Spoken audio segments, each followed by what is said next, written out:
Good morning, everyone.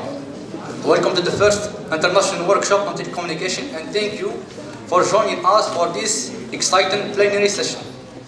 Before we begin our first plenary session, I'd like to invite our session chairs to the stage. It is my privilege to welcome Professor Dada Salah and Professor Faisal Jeffal, who will lead this session and ensure a dynamic and insightful discussion.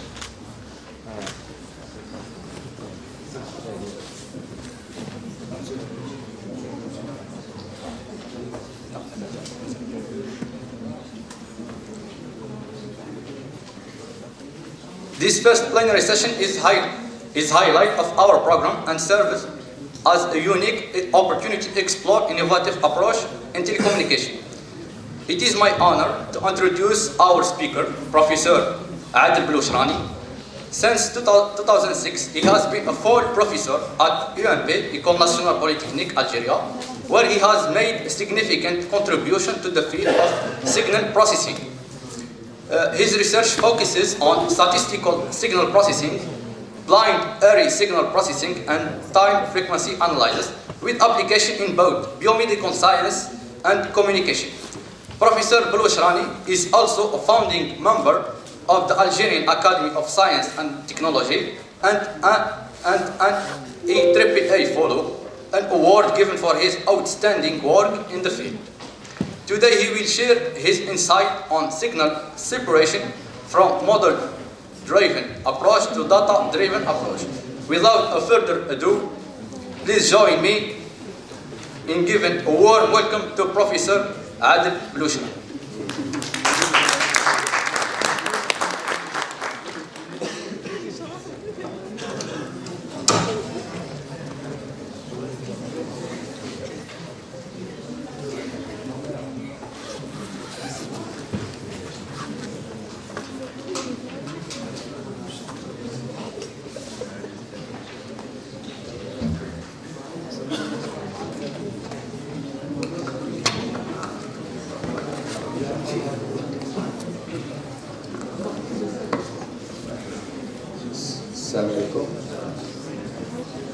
Do you hear me? Okay. So I will speak in English. They asked me to do it in English, so it's a good sign for students. First of all, it's the third time that I come to Denmark. The first time was in 2012. We have organized here a summer school of signal processing. The second time was in 2017. Also, we have I had the chance to present a seminar on time frequency distribution, alarms, and so on. It's always a pleasure to be among you here. I would like also to thank all the organizers and the university for inviting me. So, do you hear me? It's good? Perfect. Okay, good. So I will go directly to the presentations. So, okay. So I will talk about a field that I have been working on it for 30 years. It's what we call signal blind source separation or signal processing. And I will share how the evolution of this field.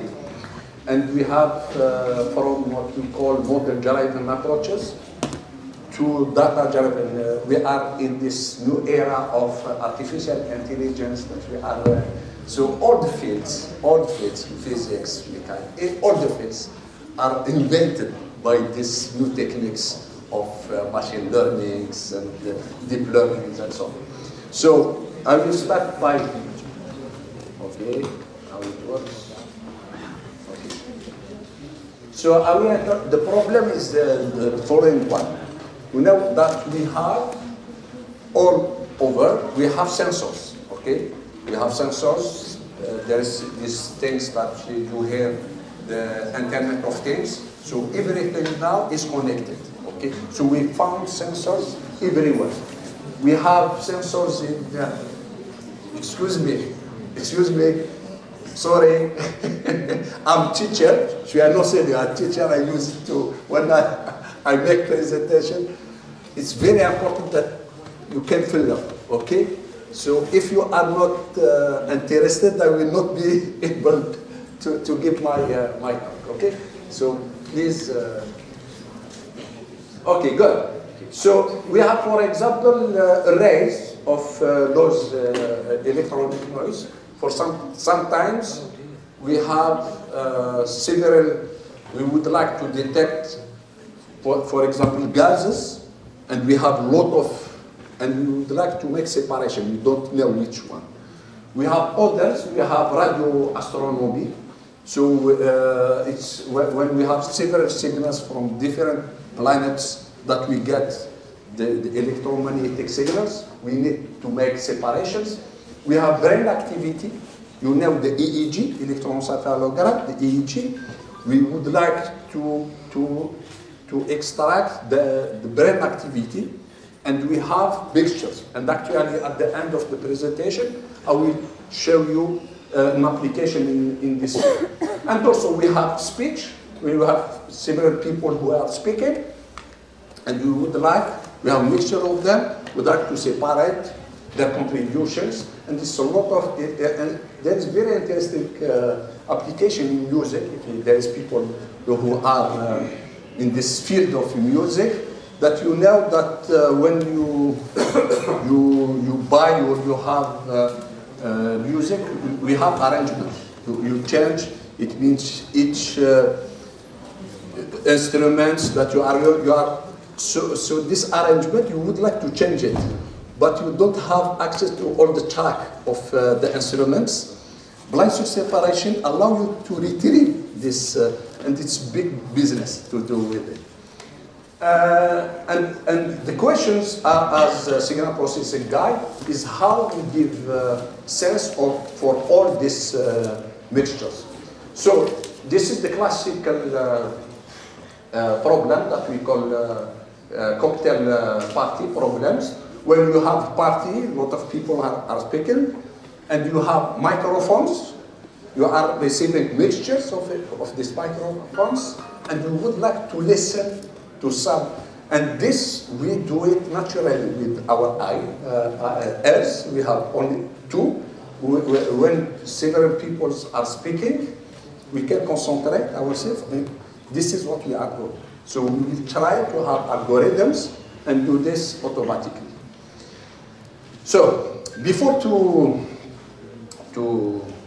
dig more on this field, I did some what we call bibliometry analysis using Web of Science on this field using the keyword of blind source separation.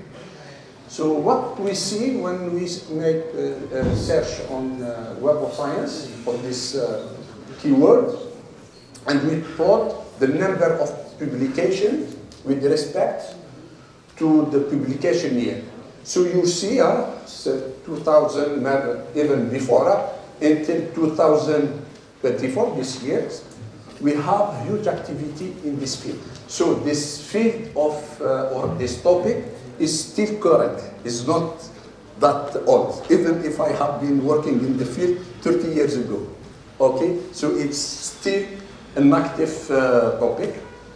Here another, we plot here the number of publications with respect of countries. You see that China are working a lot on this field.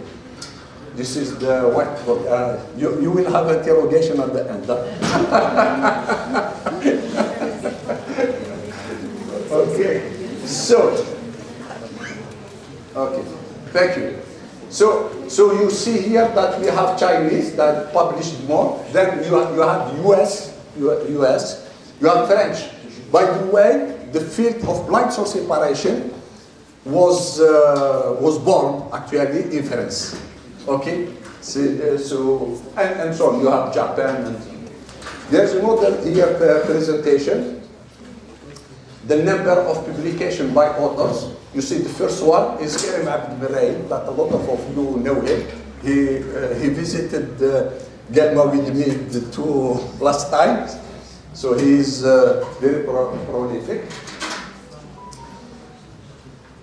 Okay, here also is an analysis of the publication funded by agency, and you see that the Chinese are funding more, and you have National Science Foundation, NSF, the American institutions that are funding. So just my objective in this analysis, bibliometric analysis, is to show that this field of blind source survey is still an active field.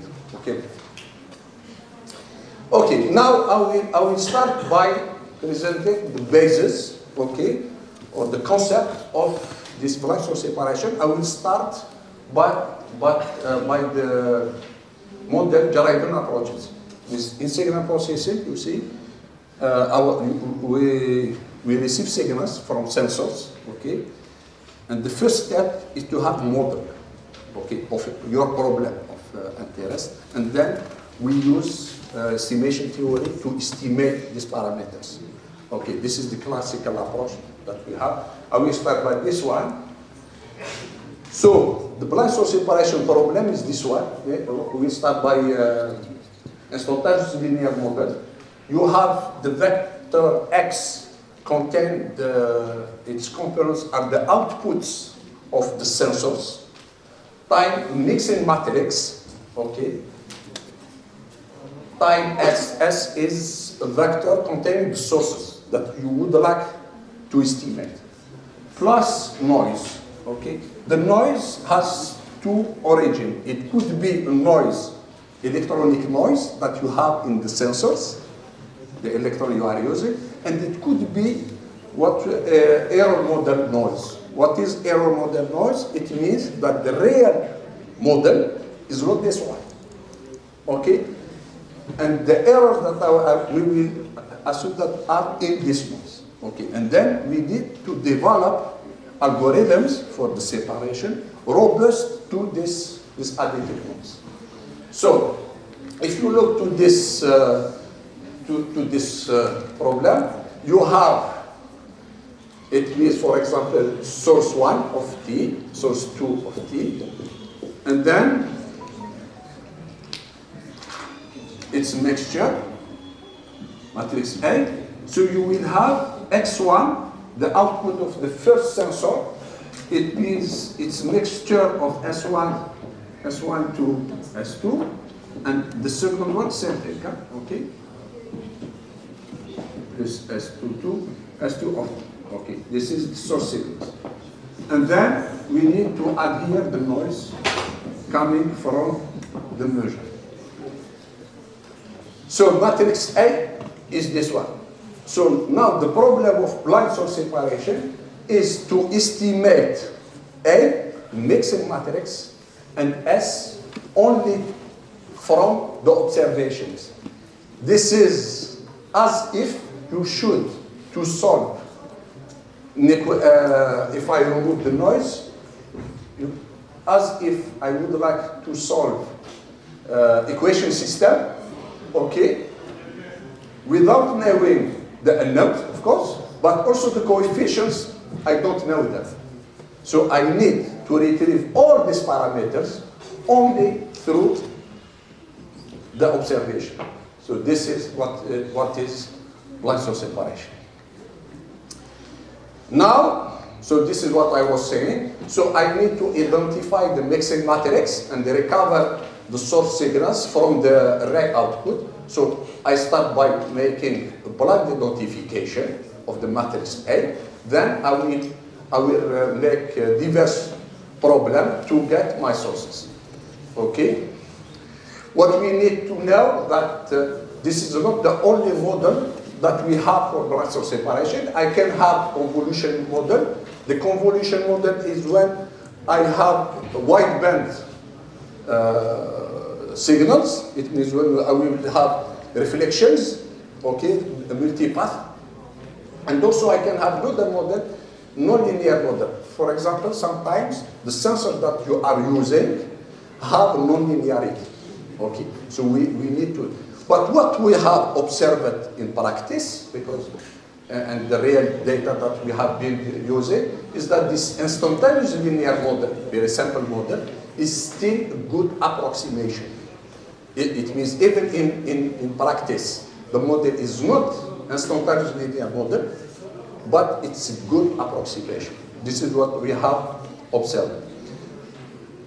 Last concept is that what do we mean by blind identification? You see here the mixtures. I can write it in this form. You have here the source, here the vector associated to the source. You see, if I multiply the source by an arbitrary factor and divide the corresponding vector by the same arbitrary factors, the observation stay unchanged. I will have still the same observation. So I cannot, this means in blind identification, I cannot estimate the sources, or I can estimate the sources only up to 5. Okay? And this is not problem. Why? Because the information is not in this factor. This is just amplification. Okay? It's in the variation between the samples. The information is in the structure of your signals. And also something else, if I change the notation, say source 1, I will call it source 2, and source 2, I will call it source 1. The numbering is arbitrary, so the observation will not change. So what I can do, what we call blind identification, is to separate or estimate the sources up to factor and up to permutation. If I succeed to do this, it means I succeeded in making the separation. It's not a problem actually to know what is the first or what is the second, and for the factor is not the problem, the factor. Okay, so the information is in the variation. Okay. Now, this is very interesting. What was the first approach to blind source separation? And why I present this one? Because nowadays, you know, we are talking about neural networks. So blind source separation was the first approach that have been used. But they was using only one neuron. You see, it was Jutel, it was in France, and it was in 1985. You see, this was the first approach and setting of the problem of blind source separation. And they have using this, and this is then they published the journal paper in 90, and you see they are using the architecture of neural networks, only one, to solve the problem. So you see the story. We started by one neuron, and then I will show you we use other techniques, and then we are back to neural networks. Okay, good. So what are we have three major approach classes for blind source separation. We have approaches that we call independent component analysis, second order statistic approaches, and time frequency argument. For the independent component analysis, it's very easy to understand it. You see that can I raise on?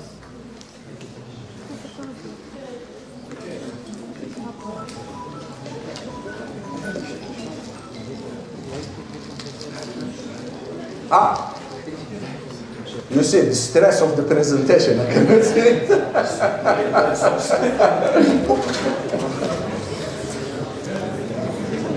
So this proves that I'm happy to be with you here. That's it. So, so we have X1, X2. You see, the main hypothesis in blind source separation is to assume that the sources are independent. They are independent. There is statistically independent. I guess everyone knows what means two statistical independent variables, right? So, when they are mixed, the sources here are not anymore independent. Why? Because they are combination of the two sources. So, blind source separation, or ACS, it means we need to mix again the two sources to get other signals, Z1 of t and Z2 of t, such that this be independent. If they are independent, we have theorems that they says that we have separated up to a factor and the permutation. But this approach does not work if we have more than one Gaussian sources. Okay. Then we had other approach based on second order statistics, and this assumed decorrelations between sources for different delays and exploit what we call spatial diversity. It means the sources should have different spectrum. This approach can separate Gaussian sources, but if I have sources with identical spectrum, I cannot do it. Then we have proposed other type of methods based on time frequency distributions, and this approach uses the fact that the sources are not stationary. Okay, and we have pushed the limits to the fact that we can separate Gaussian sources with identical spectral shape. So this is for, well, so this is some famous algorithm for source separation. We have J that is using ACI, high order statistic. You have SOB, a lot of you know it, I'm sure. SOB is second order approach. And then we have TFBI approach, and you see it's still used, so it's seated. People are sitting and using this. Here, just to show you the performance of the difference between SOB algorithm that use second order statistics and time frequency algorithms, and you see that the time frequency algorithms works better. We can separate. So we have what we call mean rejection level. After separation, we measure the leakage of one source with respect to the other. And you see for signal to noise ratio from 0 dB to 20 dB, we are able to separate what SOB cannot. But we need to be fair, because SOB still works for stationary signals. Okay? And here, for non-stationary signals, it's not performing that good, but it's still performing. And for if the sources are stationary, you will see that TFBI will not work at all.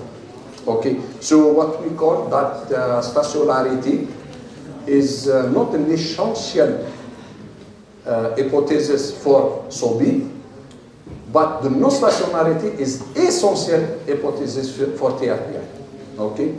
Now I will move to this data deriving approaches, and I would like to tell some things interesting, because I know that a lot of people are using this. Even Faisal he used this what we call EI stuff. So let's just tell you what are the opportunity to use data deriving approaches. Okay. When we need to use it. For example, if I have the model and my approach, my algorithm works perfectly, I don't need to go to these data deriving approaches. You see, because sometimes students or researchers, when there is something new, something fancy, they go use it. No, we use stuff by understanding why using it. We just apply it. You see. So for example, if I have unknown or incomplete models, you remember for blind source separation, we had the model, and we know the model. We can have approximation. But if I don't know the model, it means I have sources that are mixed, but I don't know how they are mixed. Okay, so I will have incomplete model. Here I will use data deriving models. And data deriving models, you should know, that are very expensive. Why? Because I need to have this big data and a lot of computation and so on. And then even if I have, sometimes I have the model, I know the model, but I don't have efficient tools. C'est bon? junior. So sometimes I don't have efficient tools to do this. For example, nonlinearity, time varying. This data generator can be useful. Sometimes I have too noisy data. Data is too noisy. My model-driven approaches cannot work. Here we need this. It makes sense actually. I need to use that. Sometimes I have low performance for the data. So, for example, I don't have this sufficient precision or resolution. So I will use this data. Or sometimes also, and it's very new now, the too large data space. For example, I have, say, 1 million sources to separate. You imagine. So I will need these data-driven approaches to solve this problem. Okay. So we should not go and use deep learning or stuff like this without justification. We need to have justification. Why do it? I do it when I cannot do something else. Okay? Just to let you, just to recall actually about data-driven approach. You see, for example, you use it to use machine learning, classical machine learning, that we have been using it more than 30 years ago, actually. We have two steps. The first step in any machine learning is the feature extraction. We have an input data. I would like, for example, to recognize if it's rose or not. Okay, I need to have features. So we use it to have extraction of the features. What is the form, what is the color, and so on, and so on. And then I have classifier. I need to make classification, and we can use SVM and so on, and we can use also neural network. Now with this new era of big data and deep learning and stuff, what is deep learning is that we learn automatically from data, we learn the features extraction.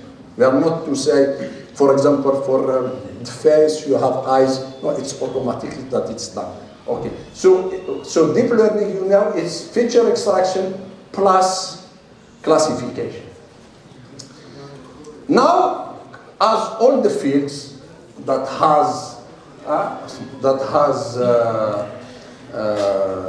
used this deep learning, so we use, you know, I'm sure that most of you know this, what is the convolutional neural networks. Okay, it's an example of deep learning. Okay, we start the first layers are convolution layers. You have polygon layers to reduce the dimensions, and you move until the classification using layer of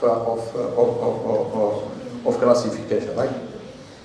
Now, how we use this? How this have been used for blind source separation?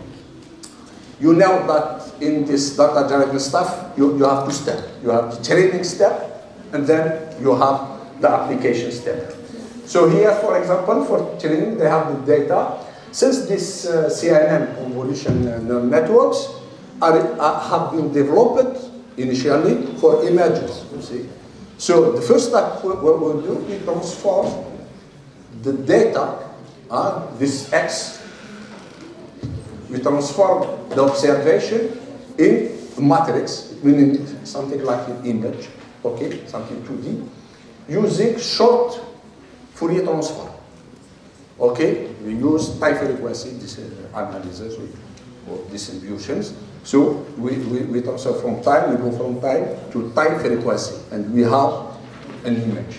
And then we extract, for example, since it's complex, we extract this magnitude and its phase. And then we train, we make training. Okay, we will look for the weights of the CNN, and we create a database. And then in the separation step, we will do the same. It means we convert, we extract the phase and the magnitude, and then we use the training CNN to make separation. So this is one approach. Another approach, very interesting, that is good, even Faisal, you can use it. So this Actually, this what we call, what I have presented data model-based approach, okay, and then data-based data. We have now also hybrid approaches. It means we can use the data and the model. The data, if I cannot, don't know the model, I need a huge number of data. And this will take time. But if came something that I knew about the model, I will use it. You see, I will use it, and since the training, I will not need a lot of amounts of data to do it. So how we do this? We call this an algorithm and enrolling algorithms. And this algorithm, for example, you see, all of you who are in communications, signal processing, we are always confronted with iterative or adaptive algorithms, right?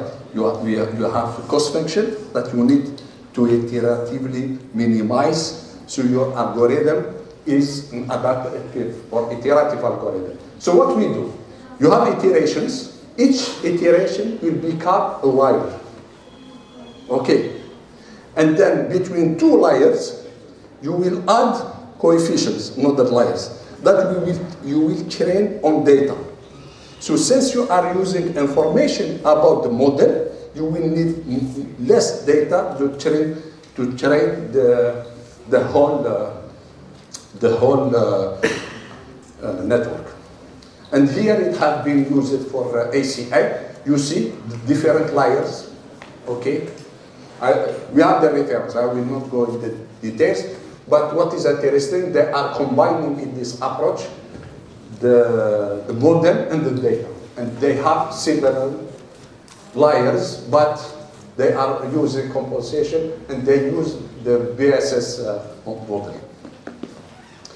Okay, now I think I will move to more exciting part. I don't know how much time I have. It's the application. You see, I think you have it a little bit, I think you was not bored with the details. I will go to a problem in communications that we call carrier path tracking. You see, and this in any communication system. I will use the blackboard.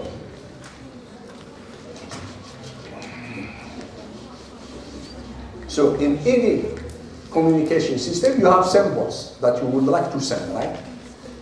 And you use modulation. QAM is quadratic amplitude modulation, okay? So you have symbols, for example, 4, QAM 4, for example, okay? That I would like to send. And I have bits that I send, okay? The coding I will have, for example, 00, 01, 10, 11, okay? That I am sending, okay? The first G of T, what is G of T? Students in communication is the pull shape. You know the pull shape. You have the symbols that you are sending. The symbols is discrete to be able to send it in the antenna. And we need to have it continuous, right? So the pull shape, and then you have the modulation. The modulation is translation in frequency, okay? And it's the carrier frequency, right? And then I take the real part. U of T is the antenna that is propagating, and then you have the channel, okay? It will be convolution. And in the receiver, this is the receiver that you have on your phone, okay? What you have fast splitter, okay? Because the symbols that you are sending are complex symbols. What is a complex number? Complex number is a couple of two values, okay? So now I need to remove the modulation. It means I am in I need to be back to base band, okay? So I will do the reverse operation, right? But how we use, what do we use to do this? Local oscillator, right? So what we need synchronization between the emitter oscillator and the receiver cell. And sometimes we have phase jitter. You know what is phase jitter? Phase jitter. Phase jitter is that your frequency, if you have in your lab in telecommunications, you have your analyzer, you will see your frequency dancing. In French, we call magie. Dance. It's dancing. Jitter. And this jitter is a random phase. So in fact, after equalization, what is equalization? Is the reverse of the channel effect. Okay. What we will have here will not be. We wish to have the symbols AK. Means we would like to have the symbol, but because of the phase jitter, the fact that our carrier frequency is affected by Doppler stuff and a lot of propagation phenomena, I will have a phase. Okay, I will have so instead of having AK, this one, I will have AK times exponential VK, and this is a rotation. It means the signals that I will be receiving will be not at this point, but it will be at one time here, so I will have something like circle. So all my symbols are here. So what people are used to do is that if I receive a symbol here, to know if it's this one that have emitted or this one, I will look what is the closest.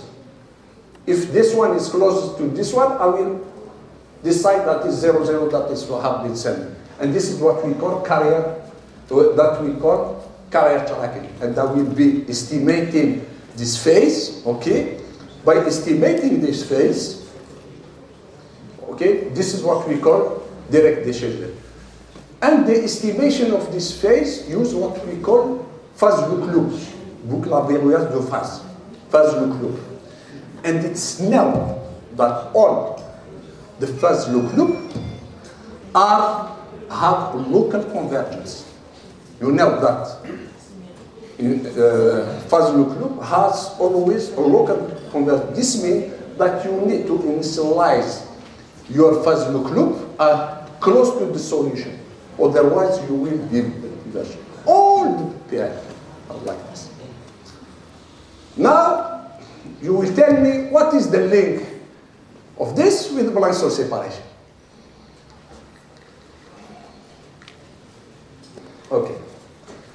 This is a little old stuff. Huh? Some of you, the student was not born yet, but for me it was just yesterday. Okay. Actually, I did this work when I was in Berkeley in 1996. I was doing my PhD, my postdoc, sorry. So the problem that I was facing, and this is a message that I would like to tell you, is good when you do research to have broad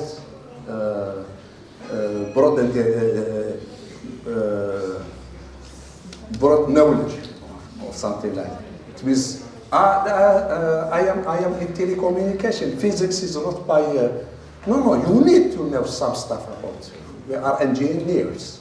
Okay, so they asked me to find the solution. The solution to how can I estimate phi k, the phase, from the observation. What I did. I like to tell this story, very interesting, that you know the joke when someone who had an exam, and an exam was, for example, about, let's say, for example, dog. He didn't learn the dog, but he learned the cat. And then in the exam, they tell him, the exam was about the dog. He said, the dog has 4 legs like the cat. And the cat, This is what I did here. So do you imagine what I did? I will let you see. You see? Very simple. I just reformulate the carrier fast tracking problem as being blind source separation problem. You see, it's very easy. Yeah? So you know what is x of k. Do I have more time? Sure. So I will make some development. So when you see the flow, you will keep it. Okay. So I have x of t.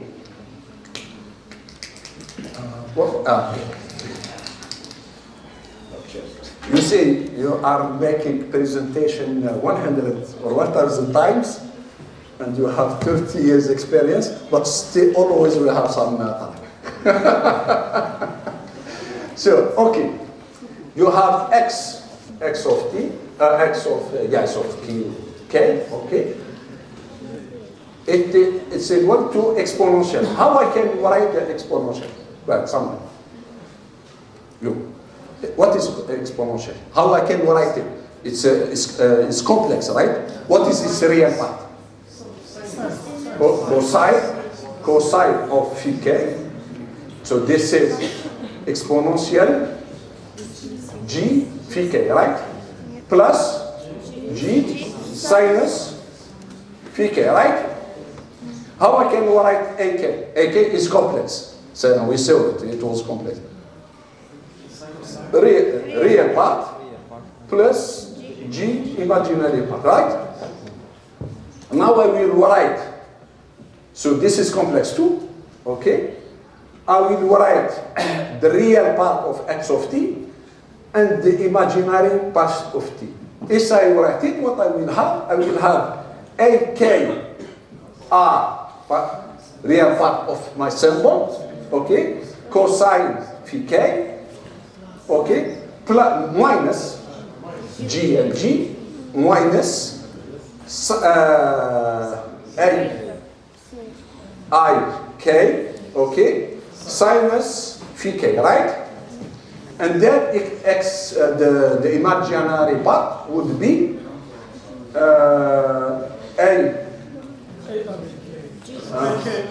AKR sinus phi k plus, okay, this with this, it will be, this with this. Okay, I will have AIK cosine, yes, cosine phi k. And you see that this, I can virtually think that the real part is the sensor. And the imaginary is not another sensor. Okay, so I will have my vector xr, xi equal to matrix, and the particular matrix is cosine phi k, sinus phi k, sinus phi k, and here I will have IR. What is this model? What is this model? This is the model of blind source separation. You see? So this is the model of blind source. I know how to solve the blind source separation problem. So what we have reformulated, like the case of the cat and the dog, we have reformulated the problem. I have problem, I reformulated, and this new model, I know how to solve it.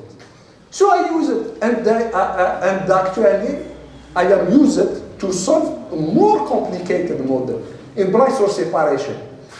The matrix was not square to type. I can have any dimension.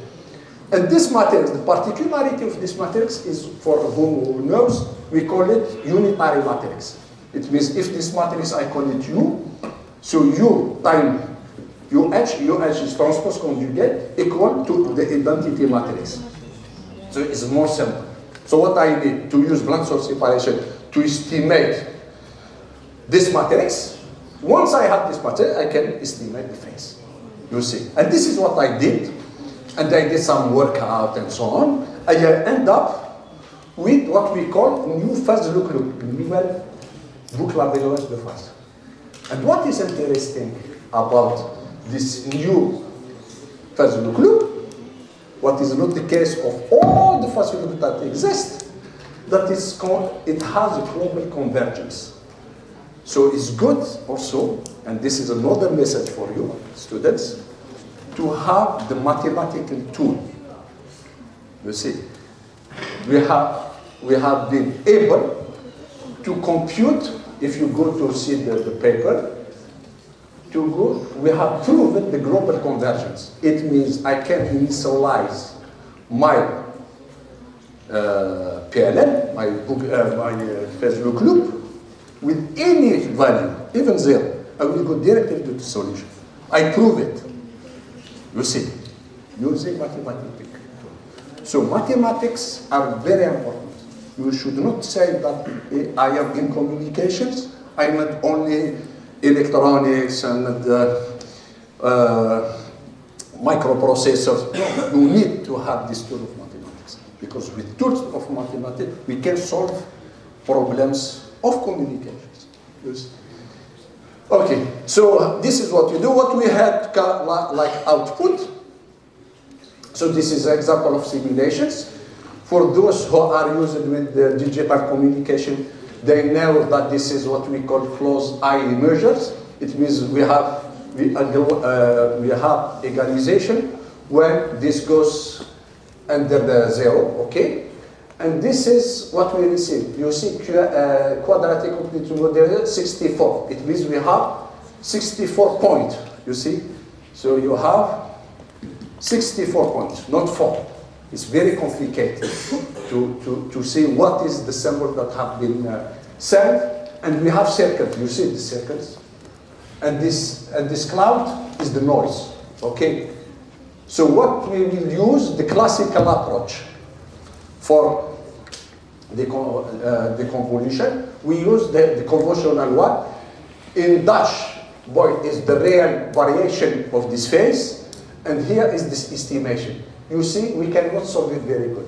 But if you use the new phase-loop loop, blind phase-loop loop, I can track perfectly the variation of my phase before the convergence of the equalizer.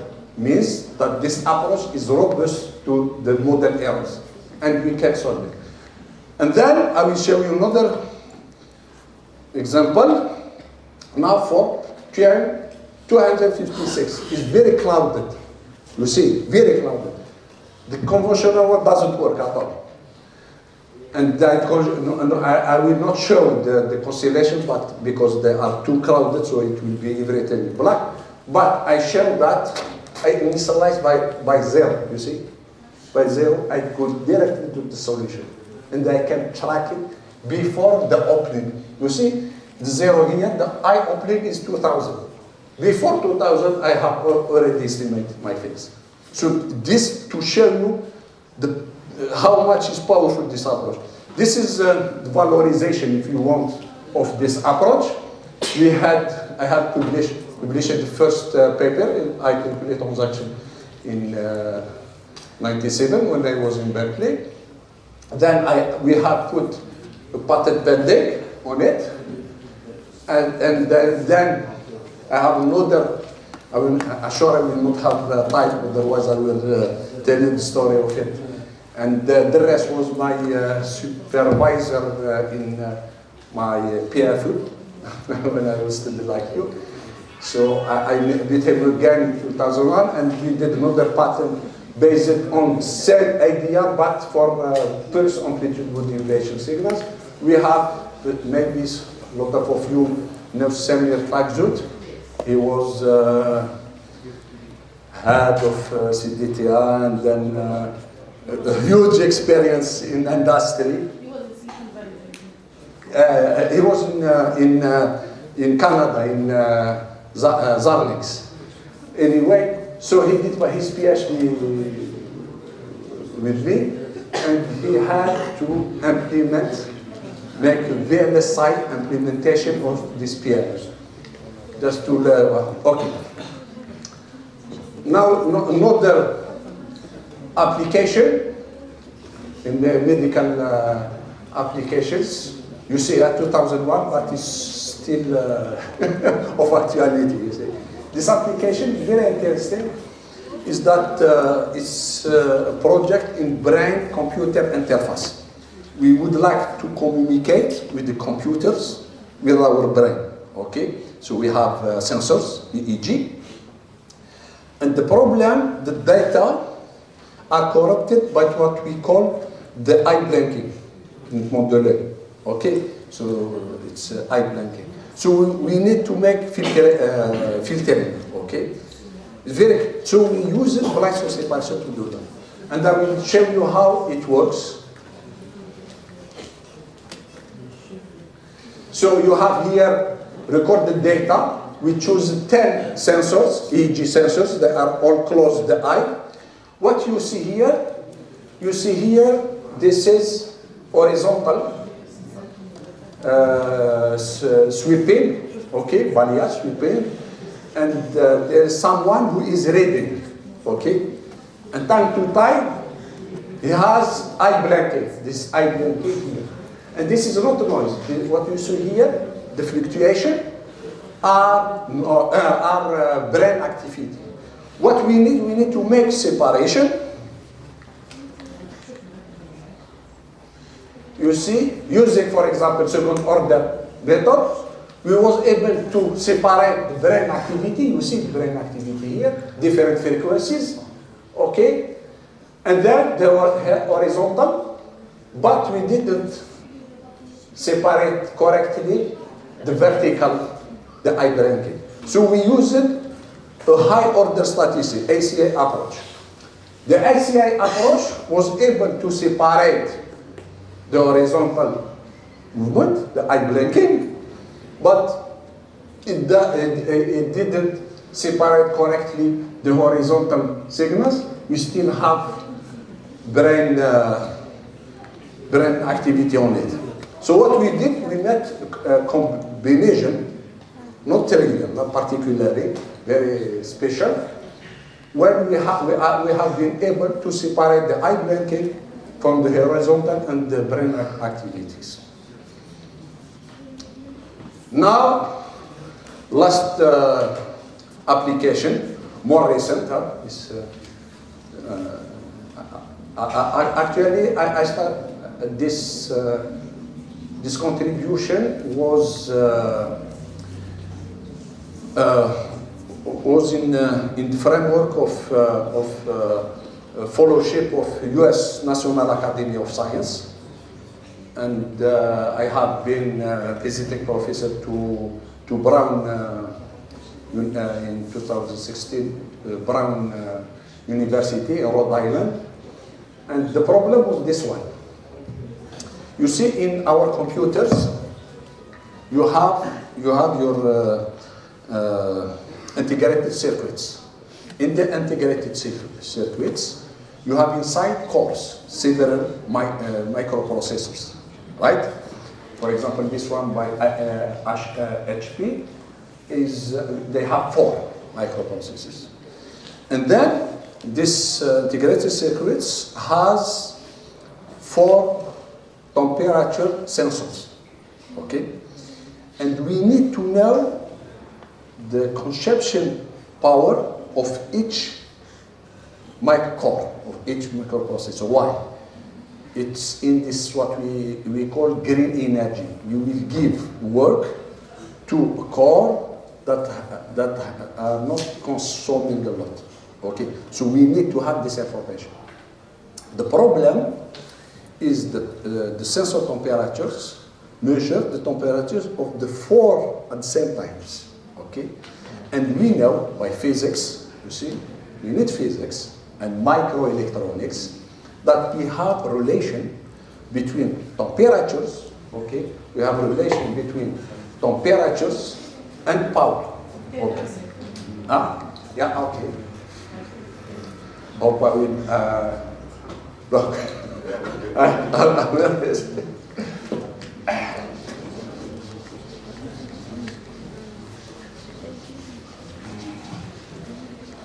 So you have temperatures. We say 4. time, and we have here the power consumption of each component. Okay, and now here we have what we call matrix. We have the matrix. This matrix is called thermal matrix. It's the transfer. It means, okay, this is the stationary model. I will not go give all the details, okay? But what you see here, we don't know the powers, we know only the temperatures. And we need to know this matrix. The guys, because the guys with whom I was working was from microelectronics. They have laboratory, huge number of materials and equipments with lasers and so on. They make, if you want identification, they fix the temperatures, they fix the powers, and they estimate the mixing matrix. You see, they take the integrated circuits, they remove the baggage, and they stimulate the lasers and so on to estimate this thermal matrix. And then they will use this thermal matrix for other circuits to invert the model, because if you know this matrix and you have the temperatures, you can invert your model and you get the powers. But it's not very interesting, because with time, this mixing, this thermal matrix will change, right? With time, and maybe it's not the same. You need to do it for some samples of circuits and so on. Here come blind source separation, and what is very important about signal processing. So you see this model look like the model of blind source separation, right? This is, you can see this is actually our sensors. This is the sources. But it's particular model. Particular model, why? Because the powers here are positive. Power is positive. That is what. And also remember, we said that the blind source separation or blind identification is up to factor, okay, and the permutation. But here, the factor is very important, because we would like to know the exact value. So we had, this is what is engineered, we had to find ideas to solve these contents. So we used physics. But why? Because this thermal matrix has a particular structure. Its structure is something like the band diagonal. So we use this information to get, and here, and what is good in Brown, they have laboratory, you can make, okay, what's happened? You can make a real, how to say, real experiment, not simulation. And this is real experiment. You see here, we are excited the first core. You see the integrated circuits has 4 core 1, 2, 3. The first core, I measure the total power. The total power, I can measure it. There is no problem. Okay? And then this is the temperature, the 4 sensors of the temperatures. From these 4 sensors of temperatures, I estimate the power of each one. Since I stressed or excited the first one, so you see I have power for this first one. The 2, they have no power. This is just the noise, okay, or the perception. Okay, and then what we do, we will stress the 2 and the 3. Okay, we stress the 1. Now we stress 2 and 3. 2 and 3, and you see, we succeeded to get their power. Okay? And then we stress all of them. Okay? We stress all of them and was able to. And what is interesting about this work? So we had also its valorization. You see, when you make contributions, scientific contribution, you should make valorization of it. This is why we publish. We don't publish to defend our thesis. We publish to communicate our work. The PhD defense is a consequence. D'accord? La soutenance de notre thèse, c'est une conséquence de notre recherche. Donc l'objectif, quelqu'un ما يبداش يحوس يبوبليي باش يسوتوني. Publier برك وين جاك؟ travail. Okay, good. So this is the valorization for. So we had the third journal. We had a conference paper with the guy with whom I was working, and then we had journal paper. And this is the Shetty was one of my students in Polytech. He did his PhD, so we had collaboration. He did his PhD in Barak University, and now since two or 3 years now, he is staff scientist and engineer at NVIDIA in Silicon Valley. He's working there thanks to this work, and he has he worked on this idea, and he get fellowship during his PhD with Samsung for 3 years. You see, this is just to tell you how small idea, okay, problem, we use our background of mathematics and signal processing, and we solve problems in microelectronics.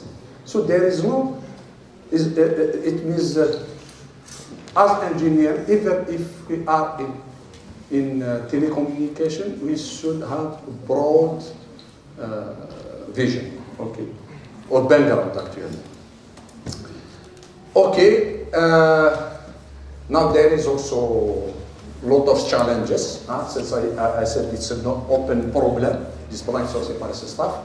So we have the case of blind source separation of indeterminate mixtures. It means the case when we have more sources than sensors.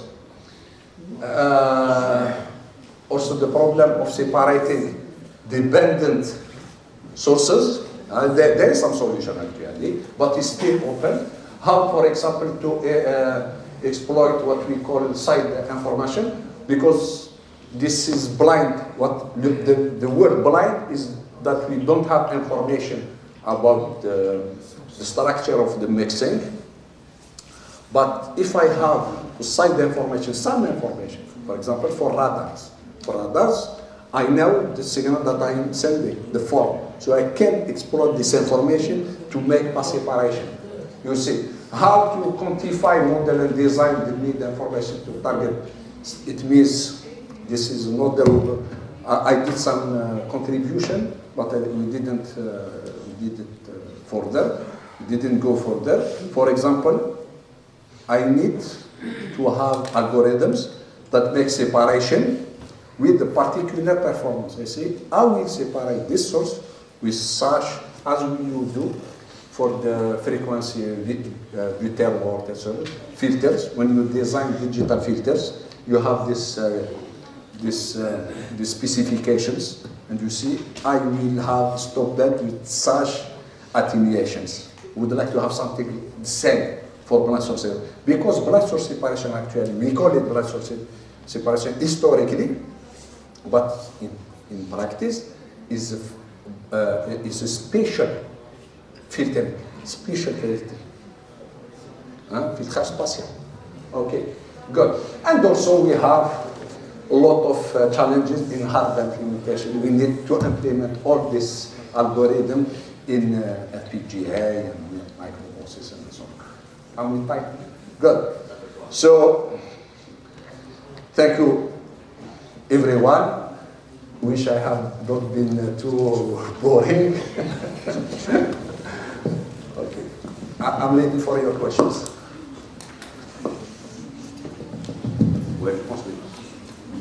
So, thank you, Professor Balwashrani, for this very nice talk and very interesting academic course regarding this topic about the blind source separation, which is very, very important topic in the field of engineering and telecommunications. I think that we have 15 minutes or 10 minutes for questions. So we have 15 minutes for questions. And so if you have any question regarding this presentation, you are welcome.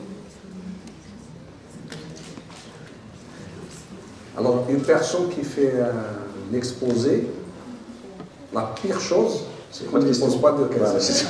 Donc, si ça vous a plu, posez des questions. C'est l'inverse. D'habitude, les étudiants, quand ils présentent, ils n'aiment pas qu'on leur pose des questions. Ils disent « Ah, on ne m'a pas posé de questions. » Donc, moi, c'est l'inverse. Et toutes les questions, don't be shy, ne soyez pas timides. Alhamdulillah. روح بروح يوم لا شاكل اخذ الطياره تاعي روح فرحان. I'm working on normal technique in Sorry, what is? normal technique. It's Normal. It's multiplexing. Okay, for the 6G. Yeah. 6G, yeah. In 5G networks. 5G and yeah. So I don't know. I think that it's the same situation as you present.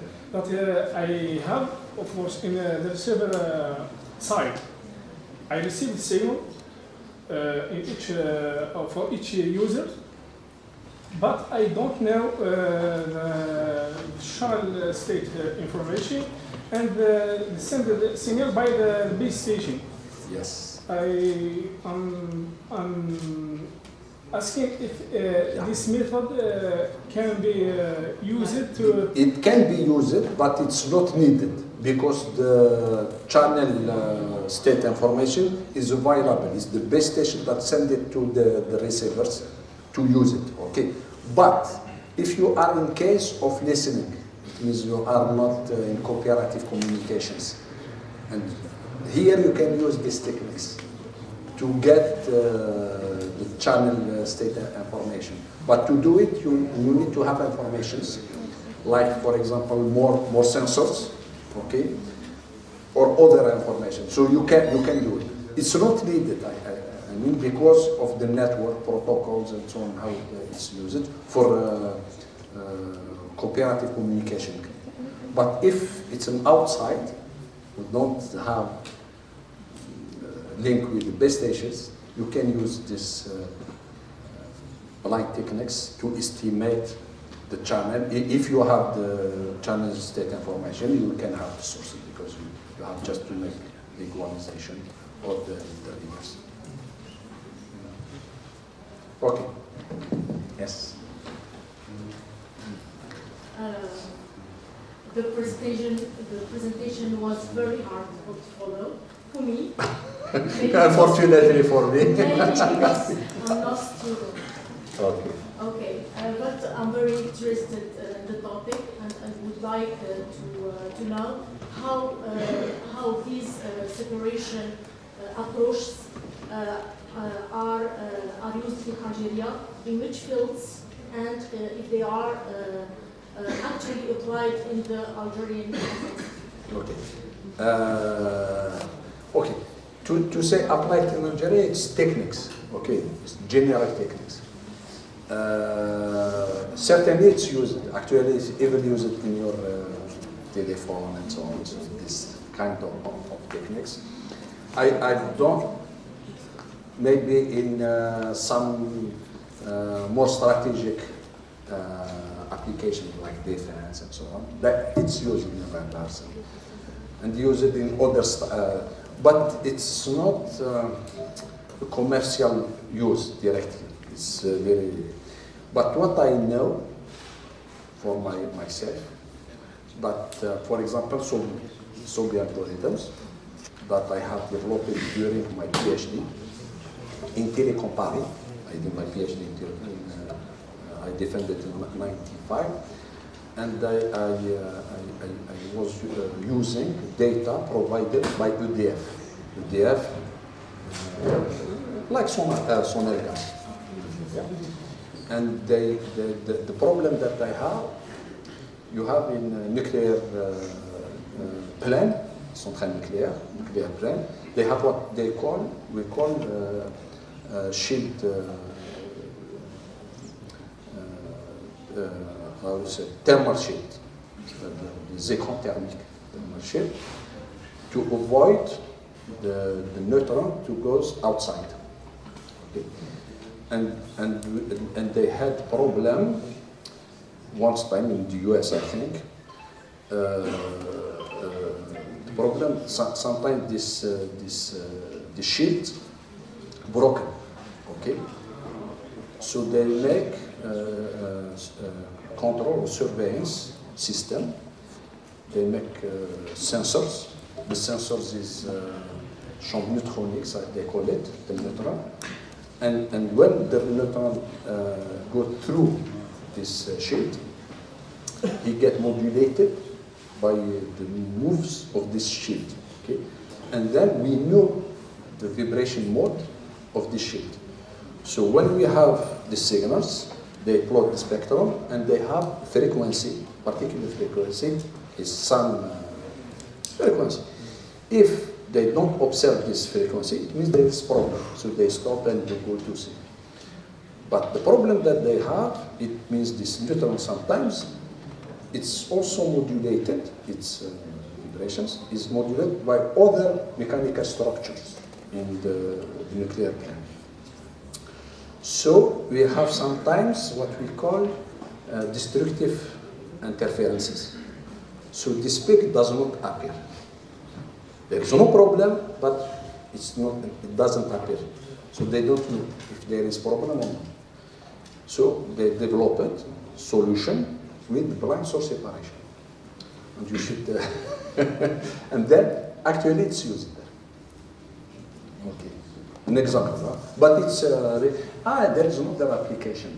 It's used of light source separation a long time ago in l'aéroport d'Orly. You know, if you are aware about planes and radars, they have the interrogation of this EFF, friend and foe. It means you have a radar, you send signals, and there is transporter in the plane, and this the plane is the responder. If the code is correct, they let him come in. Otherwise, so and in Orly, sometimes when they have a lot of plane, the plane should keep some particular distance between them to respond. Why? Because if they are too close, they will respond at the same time. They will have mixtures and you cannot recognize. So what they did with just two antennas, the two planes can respond at the same times. And then we make separations. And we can reduce the distance between the planes and also the bands, traffic, and so on. So there is a huge number. This blind source separation, it's actually what I presented is techniques. And this technique is where you have, anywhere when you have a vector, time, matrix, time another vector, it's this model, whatever is the application, finance, actually it's used in finance for the forecasting of stock market and so on. So whatever you have X equal AS, this kind of technique can be applied. And then with particularity for each one. Sir, firstly, thank you, sir, for your presentation. It's very interesting in the field of artificial intelligence. I have a question about this technique, the blind signal separation. When we can classify these techniques in unsupervised learning or supervised learning, because we have two types of learning in machine learning. This is unsupervised.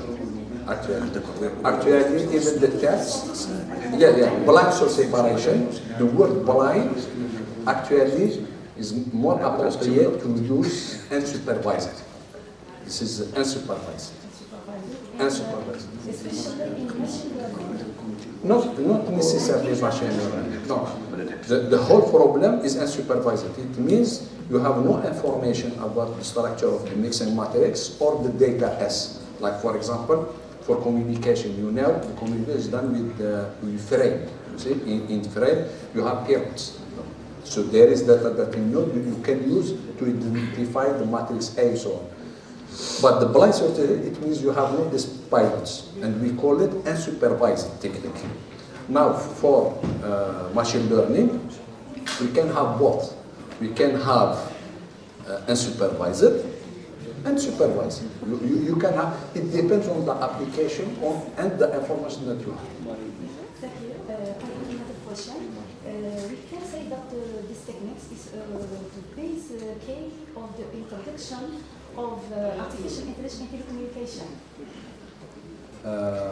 Can you say Especially again? in Dedicated. telecommunication, this technique, blind signal separation, is the key to introduce artificial intelligence in telecommunication.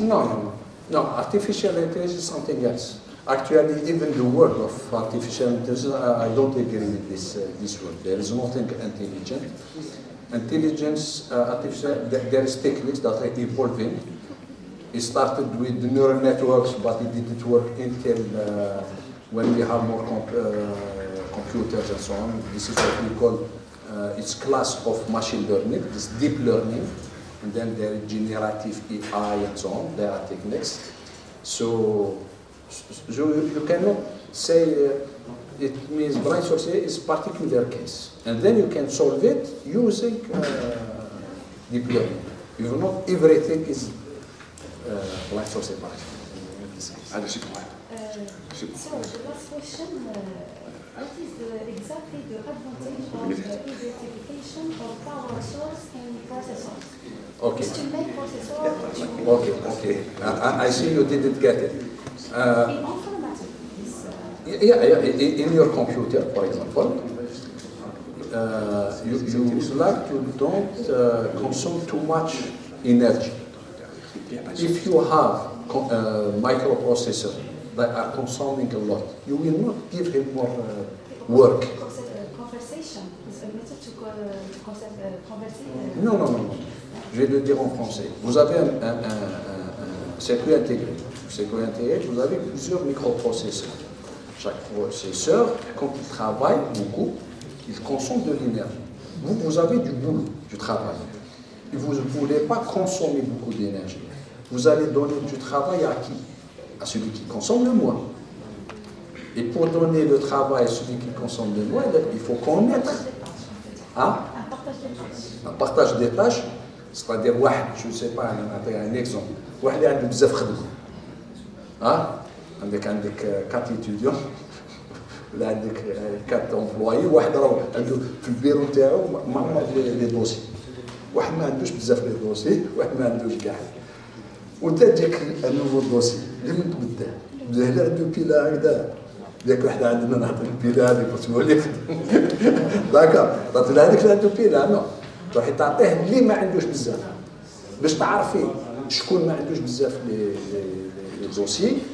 Donc les dossiers, c'est la puissance, la consommation, il faut les estimer.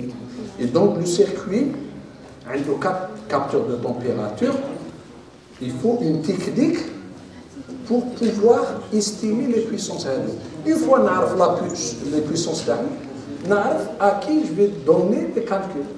Donc c'est un petit peu l'inverse de la rapidité de calcul, le parallélisme de l'homme. You get it. So, Adil, Oui. we limit by the time. Yeah, the last one. I don't. The last question. What are the main challenges in applying BSS in practical session, and what programming Practical session, practical. and what programming language do you use? Okay. For programming language, it's just an algorithm. You can use any programming language that you want. MATLAB. Okay. 1. 2, the applications. I show actually 3 applications. Okay. In the presentation, and I presented, talk about another application for the separation of the vibration mode of nuclear plant. Okay, but there is a huge number of applications. Anywhere when you have this linear model, okay, you can use this technique. So due to some obligations, we need to close this session. So let's thank our debate speaker again.